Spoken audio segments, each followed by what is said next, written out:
बिस्मिल्लाहिर्रहमानिर्रहीम।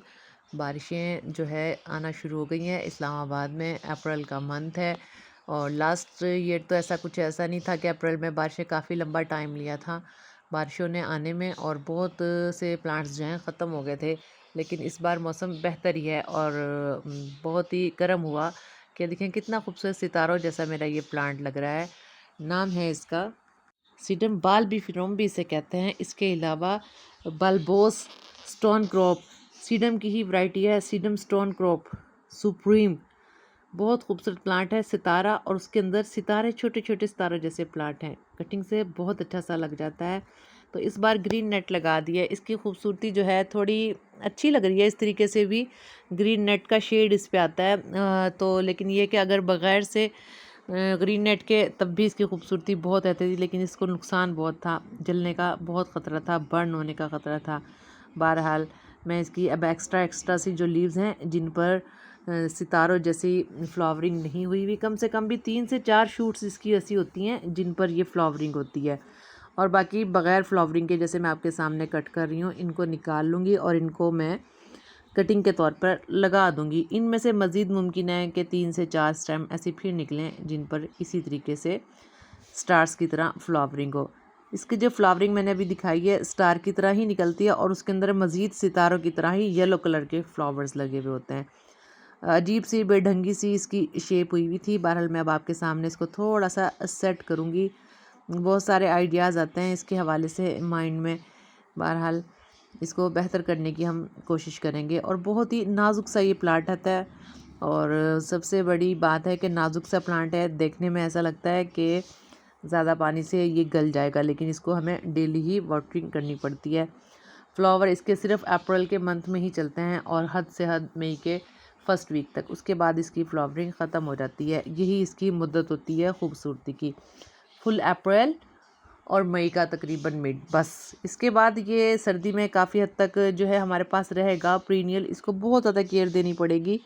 और इसके अलावा अगर हम टेरेस गार्डनिंग कर रहे हैं, इसको मुकम्मल तौर पे केयर नहीं देंगे तो जून जुलाई में ये बचेगा नहीं हमारे टेरेस पर, ख़त्म बस। इसकी खूबसूरती से हम महजूज़ नहीं हो सकते। मेरे पास वैरायटी बच जाती है, कैसे बचती है ये भी मैं आपको शेयर कर देती हूँ। बहरहाल मैंने इसकी अच्छी सी शूट्स जो हैं इसको थोड़ा तरतीब देने के लिए कि वो रोट की तरफ ना जाए, निकाल ली हैं। और बाकी बैलेंस जो थी स्टेम्स उन पर मैंने मिट्टी की एक लेयर सी लगा दी है, ताकि इसकी कंडीशन जो है थोड़ा मज़बूत हो जाए और बेहतर कंडीशन में आ जाए। और इसकी शेप भी थोड़ा बेहतर कर दूँगी, और ख़ूबसूरती जो है ये प्लांट हमारी बहाल कर लेगा। ये इस तरीके से थोड़ा बेहतर कर दिया एक साइड पर, और कॉर्नर में मैं कुछ और प्लांटेशन कर दूँगी। और इसकी शक्ल थोड़ी सी बेहतर हो गई है पहले की निस्बत। और वो शूट्स मैंने निकाल लिए जिन पर फ्लावरिंग नहीं थी, क्योंकि तमाम जितना भी घना प्लांट हो, 3 से ज़्यादा 3 स्टेम्स ऐसी होती हैं जिन पर फ्लावरिंग हो। यानी कि 3 सितारे इसके बनते हैं, और उन सितारों में मज़ीद जो है सितारे बनते हैं। ये देखें गिर भी गया मेरा प्लांटर। बहरहाल ऐसा होता है प्लांटेशन के दौरान। ये जो है इसकी रोट हुआ है इसकी रूट्स का अच्छा खासा, और ये हेल्दी प्लांट है मेरा लास्ट ईयर का। और ये है कि बचाने में तो कामयाब हो गई थी मैं इसको 2024 में। और अब इसकी जो है रूट्स भी अच्छे तरीके से बाउंडिंग हो गई है, जिसकी वजह से गमला अपने सहारे पर खड़ा नहीं होता। सॉरी, मैंने रॉड का इस्तेमाल किया। रूट बॉन्डिंग हो गई है इसकी। रूट बॉन्डिंग की सबसे बड़ी पहचान यही है कि जो गमला है वो एक ही तरफ पर गिर जाता है। स्टेबिलिटी गमले में नहीं ख़त्म हो जाती है मुकम्मल तौर पे। अपने आप को खड़ा करना गमले को मुश्किल हो जाता है। फिर से मैं इसके ऊपर जनाब मिट्टी की लेयर लगाऊंगी। मिट्टी पहले वाली गिर गई है, और थोड़ी सी इसको शेप दे देंगे। और बाकी जो मैंने स्टेम्स लिए उनकी भी कटिंग में लगा दूंगी। कटिंग के थ्रू बहुत इजीली प्रोपिगेशन इसकी हो जाती है। प्रोपिगेट करना बहुत है इजी, लेकिन इसको केयर जो है वो थोड़ी मुश्किल है। पानी देना पड़ेगा, लोकेशन बेहतरीन देनी पड़ेगी, इसकी जो सोइल है वो वेल ड्रेन रखनी पड़ेगी। अगर हम ये सीडियम सुप्रीम स्टोन क्रॉप बाल्बिफेरम और बाल्बोस प्लांट हम अपने पास रखना चाहते हैं। फ्लशी सी इसकी लीव होती हैं पॉर्चुला की तरह की, और नीडल स्टोन क्रॉप भी इसको हम कह सकते हैं, और या फिर नीडल सीडम भी हम इसे कहते हैं। और एवरग्रीन रहने वाला ये हमारा प्लांट है। और इसकी ये देखिए मैंने काफ़ी हद तक स्टेम्स ले लिए हैं। और सबसे अच्छी एक बात इसके बारे में बताऊं, इसके ऊपर जो बटरफ्लाइज बहुत ज़्यादा आती हैं। अभी भी जब मैं गार्डन में आई अच्छी खासी बटरफ्लाइज थी। अगर हम इसका इर्द गिर्द का माहौल थोड़ा सा नीट क्लीन कर लें तो जब बटरफ्लाइज आ जाती हैं और बाकी बीज हनी बीज भी इस पे आती हैं तो पोलिनेशन का सिलसिला बहुत अच्छा चल जाता है, ख़ास तौर पे जब हमने वेजिटेबल की प्लांटेशन की हुई हो। ये भी इसकी खसूसियात में से एक ख़ास बात है।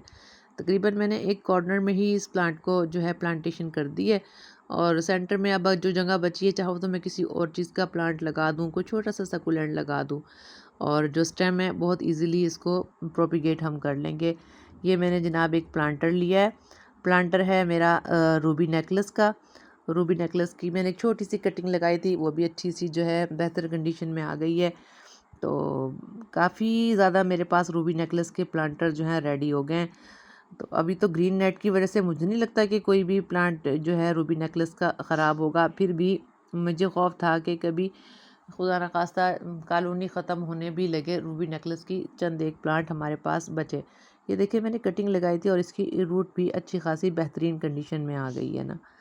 तो बहरहाल अब इस जो कटिंग को मैं किसी और प्लांटर में लगा दूंगी या शायद इसी में ही लगा देती हूँ। चलें, प्लांटर की कमी ही रहती है। बहरहाल अपडेट कह सकते हैं आप उसको रूबी नेकलेस की, इजी टू ग्रो है आजकल के मौसम में भी।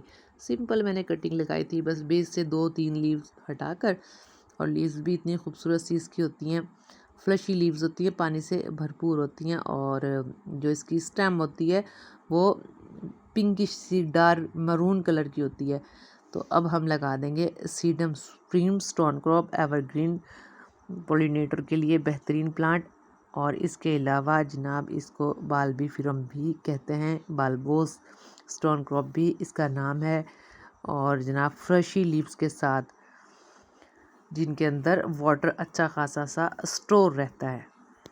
ये देखिए बहुत इजीली इसकी जो है हम प्लांटेशन कर लेंगे और इनमें से चंद एक स्टेम ज़रूर निकलेंगी।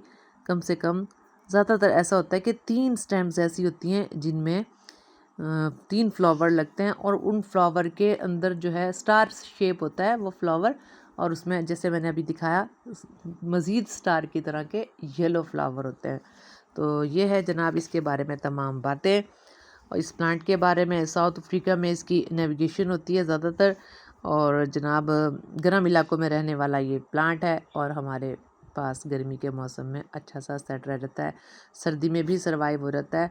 लेकिन मज़े की बात है गर्म इलाकों में गर्मी पसंद करने वाले प्लांट को जून जुलाई जो है बहुत ही जो है भारी पड़ता है, ख़राब हो जाती है जून जुलाई में। जून जुलाई में इसको शेड की ज़रूरत ज़रूर पड़ती है, अच्छे से शेड की, और थोड़ा सा ठंडा सा जो है इन्वायरमेंट नमी वाला, तब ये सरवाइव करेंगे हम इस प्लांट को। और मज़ीद मैं कटिंग तकरीबन सब लगा दूंगी। इस तरीके से मेरे पास एक और प्लांटर भी रेडी हो गया है बाल्बीफिरम का। सब करता है जनाब आपकी पसंद पर। थोड़ी सी मैं मिट्टी इसके ऊपर डाल दूंगी कि चंद एक जो है अगर स्टेम सही नहीं लगी, लूज़ है या एयर गैप उसके अंदर हैं, तो इस तरह के एंड में जो मिट्टी डाल देने से मिट्टी डालने के बाद जब वाटरिंग करते हैं एयर गैप्स जो है मुकम्मल तौर पे ख़त्म हो जाता है। काफ़ी हद तक जो चांस रह जाते हैं कि हमारी प्लांटेशन कामयाब हो जाए। मैं तो यही कहूँगी कि 100%। चलें, अगर आप बिगनर भी हैं तो कम से कम भी ये 3 से 4 कटिंग अगर आपने लगाई है, 1 से 2 या 3 कटिंग भी हो सकता है बिगनर होने के बावजूद भी, अगर आप इस तरीके से प्लांटेशन करेंगे सब की सब चल जाएँ।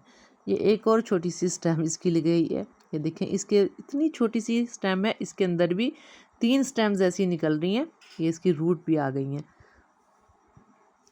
इसी में लगी हुई थी, इसको फिर से लगा देती हूँ। और जितनी छोटी सी ये स्टेम है इसी तरह की 3 शूट्स निकली हैं इसके अंदर से, जिनमें येलो कलर की फ्लावरिंग स्टोन क्रॉप की हुई है। इसकी एक अपनी ही खूबसूरती है। ये भी मैं लगा देती हूँ। प्लांटर बनके रेडी हो गया है खूबसूरत सा, और इसको वाटरिंग कर देंगे। मिट्टी वैसे थोड़ी वेट ही है, ना भी करूँ वाटरिंग तो काफ़ी है, अगर अवेलेबल है आपके पास है इस स्टेज पे पानी दे देना काफ़ी है, एयर पॉकेट्स अच्छे से बंद हो जाएंगे। बहुत कम ऐसे प्लांट होते हैं, ख़ास तौर पे अगर हम लगा रहे हों जेड, जेड में ये टिप कामयाब होती है। अगर छोटी थोड़ी सी नमी मिट्टी में हम प्लांटेशन कर रहे हैं फिर उसके बाद हम पानी ना दें तो जेड की कटिंग जो है अच्छी सी कामयाब हो जाती है। और कुछ और प्लांट्स भी ऐसे हैं, फ़िलहाल मुझे जेड का ही नाम याद है, लेकिन बाकी तमाम प्लांट्स के बाद अगर हम थोड़ा सा पानी दे दें तो कम्बिनेशन अच्छी हो जाती है मट्टी और स्टेम्स की। ये देखें, ये मेरा मेन प्लांट मैंने जो है रख दिया बाकी अपनी कॉलोनी में ही। और ये तकरीबन तमाम के तमाम ही जो हैं प्लांट हमारी कटिंग्स वाले अच्छी कंडीशन में हैं। और इसके अलावा बेबी सनरोज़ वेरीगेटेड वैरायटी वाला वो भी बेहतर कंडीशन में है और तमाम ही कटिंग कामयाब है। और चंद एक कटिंग जो थी कॉलेंजो की वो भी कामयाब है। बहुत शुक्रिया। अल्लाह हाफ़िज़।